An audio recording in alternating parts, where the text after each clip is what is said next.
미국에 살면요, 한국에서 살 때와 완전히 다른 그런 생활 방식이 있습니다. 그것은 뭐냐면 웬만하면 걷지 않는다. 그래서 어디를 가든지 우리는 운전이라는 것을 하게 됩니다. 근데 이제 운전을 하다 보면요, 어느 틈에 연료 경고등이 켜질 때가 있습니다. 깜빡 깜빡, 주인님 저도 배고파요, 휘발유 주세요 하는 그쵸? 경고등. 물론 이 경고등이 이게 켜지게 되면요, 뭐 대략적으로 한 30마일, 40마일을 더 갈 수 있기 때문에 뭐 당장 멈추지는 않습니다. 그러나 그 경고등이 이제 생기게 되면요, 그것을 본 후에 우리들의 마음은요, 왠지 바빠지게 되는 그런 경험을 하게 됩니다. 왜냐하면 연료 경고등으로 인해서 곧 주유를 해야 된다라는 그 생각이 우리들의 머릿속을 가득 채우기 때문에 그렇죠. 그런데 우리가 신앙생활을 할 때도 이런 경우가, 비슷한 경우를 우리 맞이할 수가 있습니다. 예배를 계속 드리고 있는데 마음 한편에서는 계속적으로 경고등이 켜지고 있다라는 거예요. 예배가 점점 버거워지고 제대로 드리고 있는지도 잘 알지 못하겠고, 또 어떨 때는 내가 믿음이 있다고는 하지만 내가 예배를 드린 후나 그 전이나 여전히 삶은 힘겹기만 하는 그런 상태 말이죠. 그래서 우리는 예배에 관한 그런 많은 말씀들을 들으면서 종종 마음속에 여러 가지 그 질문들을 갖게 됩니다. 도대체 어떻게 그렇게 예배를 드릴 수 있는 건지, 결국은 내가 더 잘해야 되는 건가?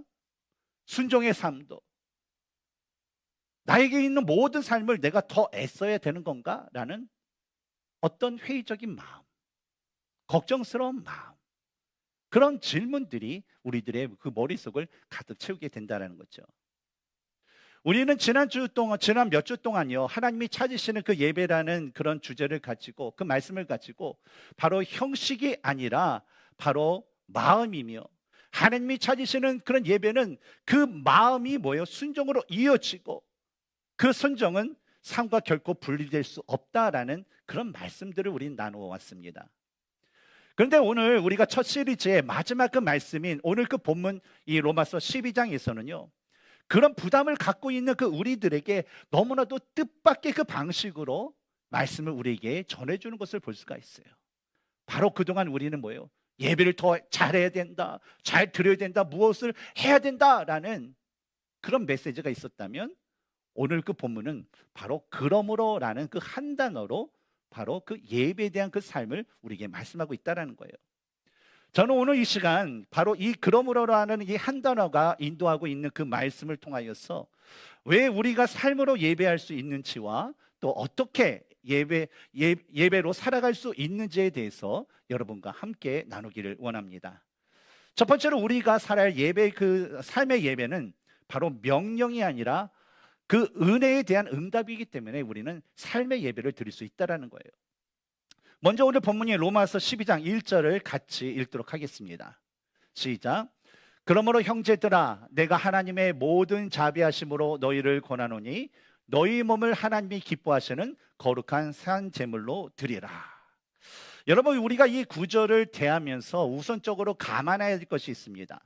바로 이 본문에서 사도 바울이 그러므로 너희 몸을 드리라 라고 말했을 때에는 이것은요, 우리로 하여금 좀 뭔가를 더 해라, 무언가를 해야지 내가 그것을 보고서 뭘 해줄 거 아니냐라는 어떤 요구가 아니라, 이미 우리가 은혜 안에 있는 사람이기 때문에 바로 그 은혜 안에 있는 사람에게 내가 특별한 것을 너희에게 초대한다라는 그 초대라는 것을 우리는 기억해야 될 줄 믿습니다. 그리고 이 말씀에서 우리가 가장 먼저 주목해야 할 그 중요한 단어가 있는데 바로 그러므로라는 그런 접속사입니다. 왜냐하면 이 한 단어에는요, 로마서 1장서부터 11장까지의 그 모든 그 내용을요 한꺼번에 끌어안고 있기 때문이라는 거죠. 우리가 아는 것처럼 사도 바울이 로마서 1장서부터 11장까지 말씀하셨던 그 내용들은 무엇이었습니까? 바로 모든 인간은 죄인이다. 그래서 모든 인간은 스스로 의로워질 수 없다. 그리고 우리가 의롭다 하심을 받은 것은 전적인 하나님의 은혜였고, 또 믿음은 행위가 아니라 믿음으로 우리는 구원을 받는다라는 그런 진리의 말씀들이었죠. 그래서 사도 바울은요, 이 로마서 1장서부터 11장까지 이 복음에 대한 그 모든 말씀을 충분하게 말씀하신 후에 하신 말씀이 뭐냐면 오늘 본문 1절인 그러므로 라는 그런 접속사를 통해서 너희의 몸을 드리라라고 말씀하고 있다는 거예요. 바로 1장서부터 11장까지의 그 엄청난 그런 분량의 그런 말 가운데 우리가 하나님으로부터 받은 그 은혜가 무엇인지를 얘기한 후에 그 다음에 이어지는 그 그러므로라는 그 단어를 통해서 우리로 하여금 그 은혜 가운데 초대하는 그런 모습을 볼 때에 바로 오늘 본문의 첫 구절인 그러므로가 가진 그 의미가 얼마나 중요하다라는 것을 우리는 알 수가 있는 거죠. 사랑하는 성도 여러분, 우리가 그동안 반복해서 우리 예배에 대한 그 말씀을 우리가 한 6주 동안 우리가 나눠보면서 계속적으로 우리가 반복해왔던 어떤 핵심적인 그 예배에 대한 그런 메시지가 있습니다.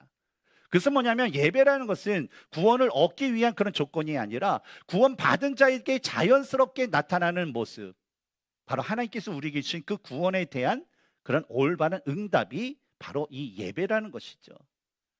그래서 바울은요, 성도들에게 억지로 오늘 본문에서 예배하라라고 밀어붙이지 않고 먼저 성도들이 그 받은 구원이 어떤 것인지를 바로 1장서부터 11장까지 다 말씀하신 후에 어떠니 그런 은혜를 받은 너희들이 하나님께 반응해야 될 것은 뭐냐면 바로 너희 몸을 드려야 된다 라는 그 말을 하면서 바로 하나님의 모든 자비하심으로 우리 몸을 하나님 앞에 온전히 드려야 된다라는 것을 바로 그 당시의 성도들에게 오늘날 우리에게 말씀하고 계신 것입니다. 그런데 이러한 모습을 잘 보여주는 모습이 사실은 우리의 일상에서도 사실은 찾아볼 수 있는데요. 저는 그 여러 가지 모습 중에서 가장 대표적인 모습이 바로 부모님과 자녀 간에 일어날 수 있는 그런 모습이라고 생각합니다. 만약에 여러분의 그 자녀가 만약에 부모님의 그 말씀을 듣지 않고 제멋대로 살다가 큰 공경에 빠졌다면 여러분은 어떤 반응을 합니까? 만약에 우리가 부모님의 말씀을 따라서 살아야 되는데 그것을 따르지 않고 몰래 이렇게 딴짓을 하다가 큰 공경에 빠질 때가 있어요. 그렇게 되면 어떻게 되죠? 큰일 났다라는 생각을 들 거예요. 그러나 우리의 생각과는 달리 부모님이 우리의 어떤 그 잘못된 그런 모습에 대해서 어떤 책망과 정죄 대신에 변함없는 사랑으로 그 순간을 품어준다면 그 자녀의 마음은 어떻게 바뀔 수가 있을까요? 저는요, 아마 이 부모님이 베풀어준 그 은혜를 경험한 그 자녀라면요, 더 이상 억지로 부모님께 순종하는 척하는 자녀가 아니라 부모에게 진심으로 감사하고 부모님의 말씀을 귀하게 여기면서 진짜 부모님을 공경할 줄 아는 그런 자녀로서의 그 변화된 모습을 가질 것이다 라고 저는 믿습니다. 제가 왜 이렇게 확신을 갖고 있냐면 사실 그런 경험을요, 제가 경험했기 때문에 그래요. 물론 이 자리에서 여러분에게 뭐 자세하게 말씀은 드릴 수는 없지만 제가 중학교 시절 때 부모님께 이런 은혜를 받은 적이 있어요. 부모님께 도서관을 간다고 얘기해놓고 다른 친구를 만나다가 그만 걔네 부모님한테 걸려서 혼난 적이 있습니다.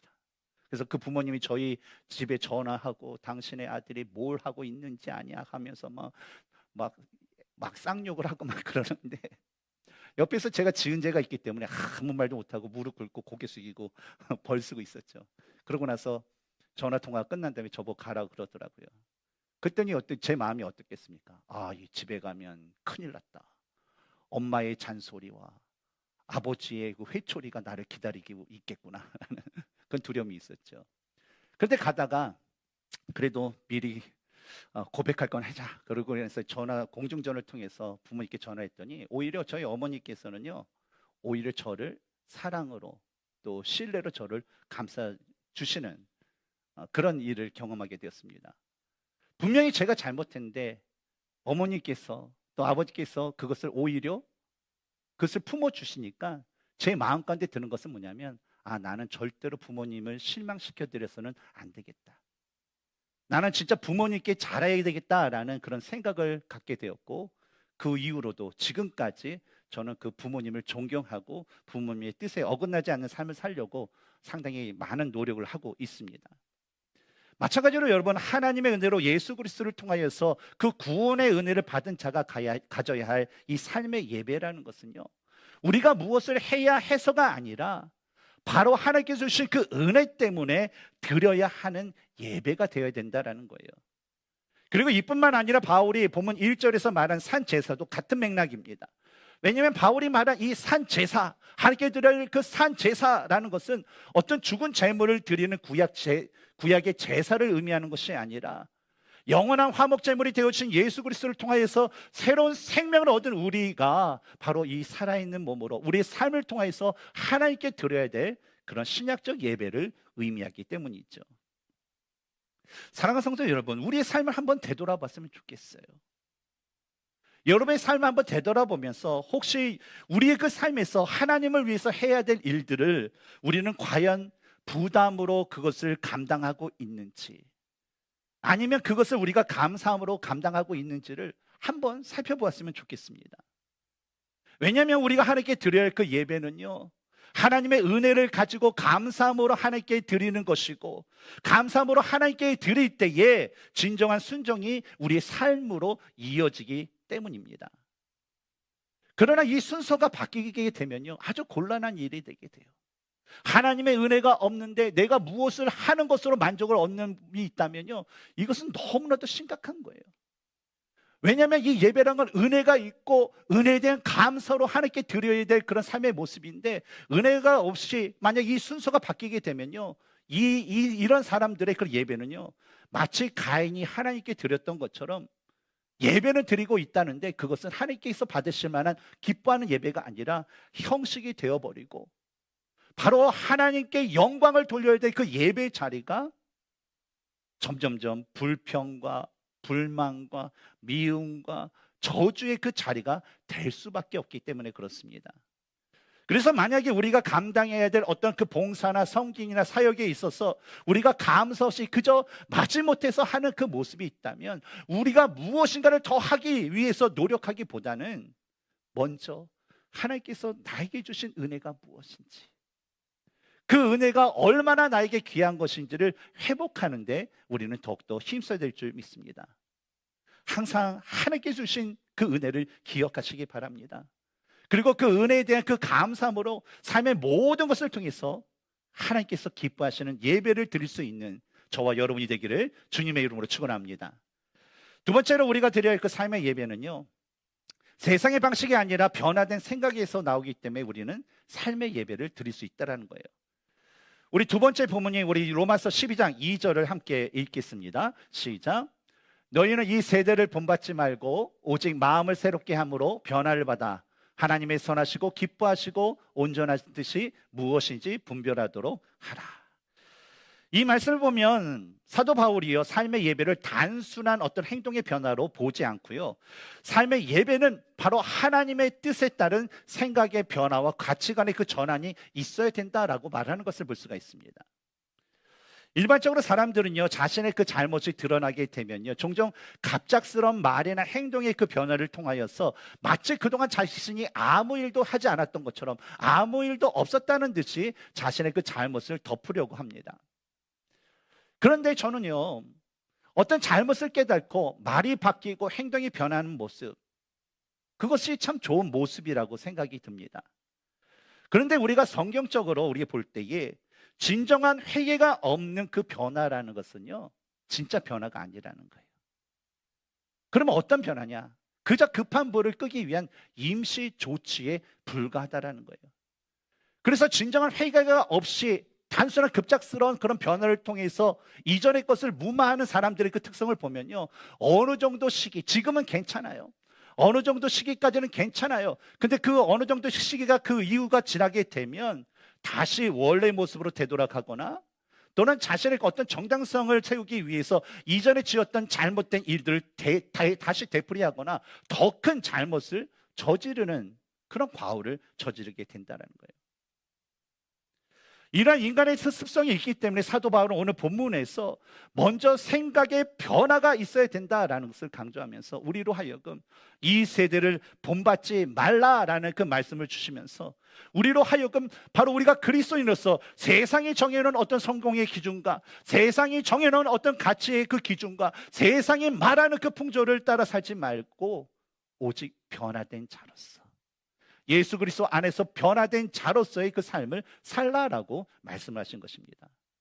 마치 어릴 때와 젊을 때와 늙었을 때가 같지 않고 일하러 갈 때와 집에 머무를 때가 다르고, 또한 내가 결혼하기 전과 결혼한 후에 가족을 이룬 후의 삶이 다른 것처럼 그리스도인의 그 삶이라는 것은 내가 예수님을 믿기 이전의 삶과 예수님을 믿은 후의 삶이 달라야 한다라는 것을 바로 사도 바울은 말씀하고 있는 거죠. 그렇다면 우리는 이 말씀 앞에 우리는 한 가지 질문을 던질 필요가 있습니다. 그것은 뭐냐면, 우리는 구원받은 그리스도인으로서 어떻게 변화된 삶을 살아갈 수 있을까라는 거예요. 이에 대해서 사도 바울은요, 오늘 본문 2절 후반부에서 자세하게 말씀해 주고 있는데, 첫 번째로 세상을 따라 살면서 죄로 오염된 우리들의 마음을 새롭게 해야 된다라고 첫 번째 방법을 말씀하고 있습니다. 일반적으로 우리가 주 안에서 새롭게 돼야 됩니다, 우리는 새롭게 되었습니다 라는 그 말을 할 때 그 새롭게 되다의 그 중점은요, 바로 중생, 거듭난 어떤 그 구원의 그 첫 순간에만 우리가 그것을 하나여서 이야기를 하곤 합니다. 근데 사도 바울이 오늘 보면 2절에서 말하는 새롭게 하라라는 그 말은요, 거듭난 후에, 바로 우리 같은 그리스도인들에게 얘기하는 거예요. 거듭난 후에 그 삶에 대한 그 말씀으로 인해서 바로 죄악된 세상의 모든 습관을 우리가 버리고 주 안에서 온전하게 새롭게 되는 것을 얘기한다는 거예요.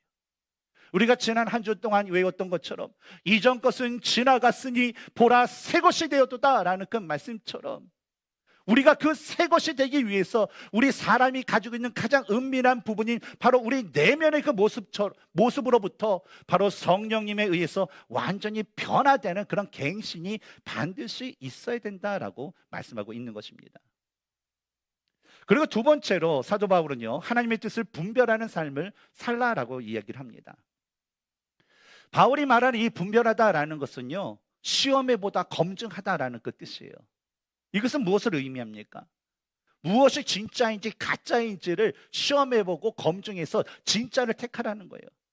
그래서 우리가 마주하고 있는 모든 그런 삶 가운데서, 우리가 마주하고 모든 일 가운데서 그것이 진짜 하나님의 뜻인지 아닌지를 검증하라는 거예요. 무엇을 가지고? 하나님의 말씀으로.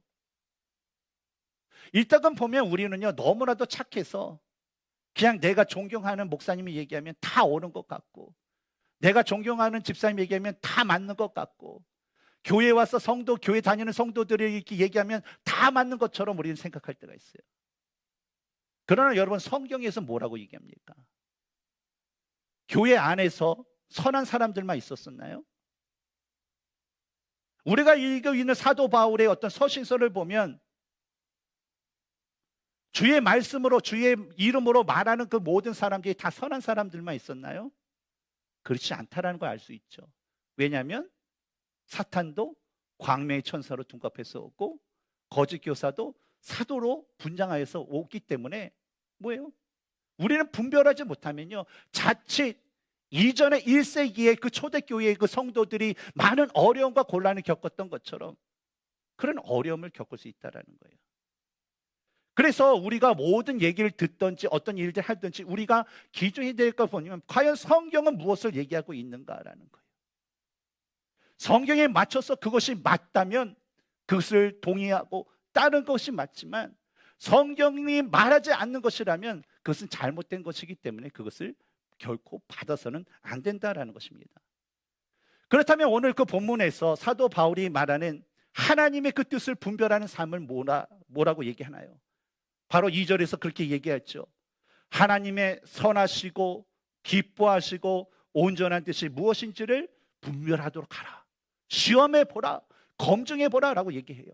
이것을 우리가 좀 더 자세히 설명하자면, 하나님이 원하시는 선한 결과를 얻을 수 있는 일인가 라는 것을 시험해보고 검증해라는 거예요. 그리고 하나님의 선하신 뜻, 그렇죠, 이거예요. 그리고 나서 하나님의 기쁨이 되는 것, 그 뭐냐면 하나님과의 그 관계 가운데서 이 일이 진짜 하나님께 기쁨이 되는 일인가, 하나님이 기뻐하시는 일인가 라는 것을 검증해 보라는 거예요. 그리고 세 번째는 뭡니까? 바로 하나님께서 의도하신 목적의 온전한 것인지를 분별하여서 진짜 하나님의 뜻에 맞는 것만, 그에 합당한 삶을 우리는 살아가야 된다라고 사도 바울은 말씀하고 있는 겁니다. 근데 문제는요, 우리는 그것을 정확하게 알지 못해요. 나는 하나님의 뜻을 100% 알고 있습니다 라고 말하는 분은요, 참 대단한 것 같지만 성경적으로 볼 때는 참 위험한 얘기인 것 같아요. 저도 이게 목회자지만요, 제가 항상 하나님께 기도하는 건 뭡니까? 하나님의 뜻이에요. 제가 미국 25년 됐지만 뭐 어려울 때나 힘들 때나 하나님의 뜻, 하나님 나를 좀 인도해 주세요, 그런 얘기도 많이 하고 하나님의 뜻대로 살아가길 원해요 이렇게 했지만, 기분이 좋고 삶이 좋을 때는요, 다 그게 맞는 것 같아요. 근데 고난이 찾아오면 내가 이게 살아가는 게 이게 맞는지, 내가 이게 옳은 건지 제대로 알지 못할 때가 있더라고요. 근데 그럼에도 불구하고 하나님의 말씀을 읽고 하나님께 기도하고 성령님의 인도하심을 구하면서 주님께서 나의 삶을 인도하시기를 원하는 그 중심을 잃어보지 않고 살아갈 때 뭐예요? 지나오고 보면 그 모든 삶들이 하나님께서 인도하셨던 것이다라는 것을 깨닫게 되더라고요. 여러분, 이 세상 일도요, 이 세상 사람들이 추구하는 것이 무엇입니까? 성공 플러스 이퀄 뭐예요? 돈이에요. 돈이 있으면 성공했죠. 그런데 이 회사에서 그런 승진, 어떤 그 목표를 위해서 승진과 성과만을 인생의 목표로 삼았던 사람이 어느 순간에 내가 왜 일을 하는 것인가 라는 자신 일에 대한 어떤 사명과 그런 비전을 가지고 올바른 목적을 살아간다면 그 사람의 삶은 어떻게 될까요? 똑같은 회사에서 똑같은 일을 하지만 사명과 비전을 가지고 그에 대한 목적과 그것을 이룰 수 있는 철저한 그 계획을 세운 사람이라면요, 남들이 하는 똑같은 일이라도 다른 삶을 살 수밖에 없다는 거예요. 마찬가지로 우리가 예수님을 믿고 난 후에 우리에게 주어진 그 삶이 비록 이전과 똑같을지라도 우리가 중심을 하나님 앞에 드리고 하나님의 영광을 위해서 나의 삶을 드리겠습니다라는 것을 우리가 결단하고 그런 삶을 살아갈 때에 우리 삶은요, 변화될 수밖에 없는 거예요. 여러분, 예배의 삶도 마찬가지입니다. 우리가 이 세상을 살아가는 나의 삶의 기준이, 우리 가정의 기준이, 내가 일하는 이 직장의 그 기준이 바로 하나님의 말씀이고, 우리 삶의 목적이 하나님의 영광을 돌리는 것이고, 우리가 이 세상에서 닮아야 될 것이 바로 예수 그리스도가 될 때에 우리 삶은요, 결과적으로 하나님이 기뻐하시는 거룩한 산 제사가 될 수 있는 것입니다. 그리고 이 변화는요, 우리가 뭐 의지가 있어서, 우리가 결단이 있어서, 우리가 어떤 뭐 지식이 있어서 라는 우리의 능력으로 변화되는 것이 아니라 하나님의 그 자비하심을 경험하고 하나님의 그 은혜를 기억하는 사람 안에서 바로 성령 하나님께서 일으키신 변화라는 그 사실을 우리는 반드시 기억해야 될 줄 믿습니다. 사랑하는 성도 여러분, 그렇다면 여러분, 현재 여러분의 삶의 기준은 무엇입니까? 우리가 현재 살아가는 우리들의 삶의 기준은 무엇입니까? 우리 가정에 있어서 기준은 무엇일까요? 우리가 일하는 직장과 사업체에 있어서 우리들의 기준은 무엇일까요? 만약에요, 우리가 가진 삶의 그 기준이 예수 그리스도가 아니라 세상이 말하는 돈과 성공과 인정과 안정과 기타 등등 그 세상의 그 어떤 것이라면요, 그 기준을 가지고서 그 기준을 붙들고 있는 채로는요, 결코 하나님께 삶의 예배를 온전히 드릴 수 없다라는 거예요. 따라서 우리는 성령 하나님의 그 도우심을 구하면서요, 가장 은밀한 부분인 내면부터 새로워지는 그 변화를 선택하는 삶을 살아야 될 줄 믿습니다. 그러면요, 분명히 우리는요, 성령 안에서 하나님의 뜻을 분별하며 지속적으로 자라가고 지속적으로 성숙해지는 삶을 살게 될 줄 믿습니다. 오늘 우리는요, 예배에 관한 그 첫 번째 시리즈의 마지막 말씀을 통하여서 하나님이 찾으시는 그 예배는 잘 준비된 한 번의 그 예식이 아니라 바로 하나님의 은혜에 반응하는 한 사람, 바로 예배자의 삶이라는 그 사실을 다시 한번 붙들었습니다. 바로 예배는 그 마음으로부터 시작이 되고 순종으로 드러나며 삶 전체로 확장된다라는 그런 말씀이었죠. 그리고 우리가 삶의 예배를 드릴 수 있는 그 이유에 대해서도 우리가 나누었는데, 바로 모든 예배의 그 출발점은 오직 하나님의 자비하심으로부터 시작이 된다라는 것입니다. 그래서 하나님께서 우리에게 요구하시는 것은 우리가 무엇을 해냈는가, 네가 나의 마음 가운데 합당하게 무엇인가를 했는가라는 어떤 행위에 대한 그 결과가 아니라, 하나님께서 우리를 사랑하셔서 우리에게 주신 그 구원의 은혜를 받은 우리들에게 지금 어떤 방향으로 살아가고 있는가 라는 것을 물으시고, 바로 하나님께 그 방향을 맞춰서 우리로 하여금 살아갈 것을 말씀하고 있는 것입니다. 따라서 비록 우리의 삶이 완벽하지 않을지라도 우리가 꼭 붙들어야 될 것이 있어요. 그것은 뭐냐면 하나님의 은혜를 향한 우리 삶의 방향이라는 것입니다. 왜냐하면 우리는 예배를 드리는 사람으로 머물러 있는 것이 아니라 이제는 세상 가운데 있어서 삶의 예배로 하나님께 영광을 돌리기 위해서 살아가는, 하나님이 찾으시고 기뻐하시는 예배자가 되기 때문에 그렇습니다. 사랑하는 성도 여러분, 오늘 사도 바울은요, 믿지 않는 자들에게 예배에 대해서 얘기하는 것이 아니에요. 바로 구원을 받은, 로마서 1장부터 11장까지 그 엄청난 하나님의 그 은혜를 받은 저와 여러분과 같은 그리스도인들에게 말을 하고 있는 것입니다. 그래서 우리도 하여금 마음이 새롭게 변해야 된다고 그러고요. 성령 하나님의 은혜로 인하여서. 그리고 우리가 항상 우리가 말씀과 기도로서 하나님의 뜻을 분별하는 삶을 살라라고 말씀하셨습니다. 사랑하는 성도 여러분, 우리가 이러한 삶을 통해서 하나님의 기쁨이 되는 삶을 살아갔으면 좋겠습니다. 우리가 있는 가정에서, 우리가 있는 직장과 사업체에서, 우리가 있는 이 세상에서 우리가 하나님이 기뻐하시는 그 삶의 예배를 우리가 드리면서 이 땅 가운데 아직도 주님을 알지 못하는 자들이 우리들 그 삶의 예배의 모습을 보고 하나님이 기뻐하시는 그 모습을 보고 나도 저 하나님, 저 예수님을 믿고 싶고, 또 하나님의 그 하나님을 경외하는 그 마음으로 주님 앞에 돌아올 수 있는 놀라운 은혜의 역사가 저와 여러분의 삶 가운데서 흘러 넘치기를 주님의 이름으로 축원합니다.